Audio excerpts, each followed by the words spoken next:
1985 T P Balagopalan MA.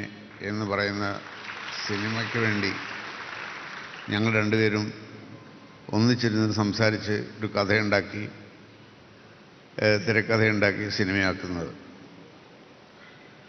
അപ്പോൾ എനിക്ക് ഏറ്റവും പ്രധാനമായിട്ട് എനിക്ക് തോന്നുന്നത് എന്താണെന്ന് വെച്ചാൽ, ഞാൻ ഒരു നടനാവാൻ വേണ്ടി സിനിമയിലേക്ക് വന്നതല്ല, എഴുത്തുകാരനാവാൻ വേണ്ടി സിനിമയിലേക്ക് വന്നതല്ല.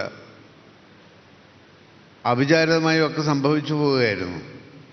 പക്ഷേ എനിക്ക് ഞാൻ ആരാണ് എന്ന് ബോധ്യപ്പെടുത്തി തന്നതിൽ ഏറ്റവും പ്രധാനപ്പെട്ട പങ്ക് വഹിച്ച ആളാണ് ശ്രീ സത്യനന്ദിക്കാട്.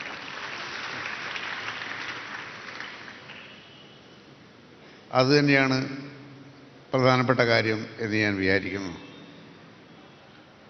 അപ്പോൾ ഞങ്ങളുടെ ഈ ഒരു ചർച്ച കൊണ്ടാണ് ഈ പറയുന്ന സിനിമകളെല്ലാം ഉണ്ടായത്. അപ്പോൾ ആ സിനിമകൾ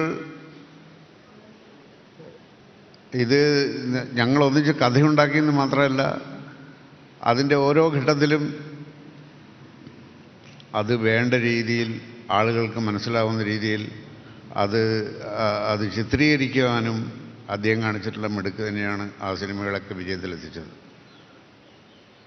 അത്രേ എനിക്ക് പറയാനുള്ളൂ.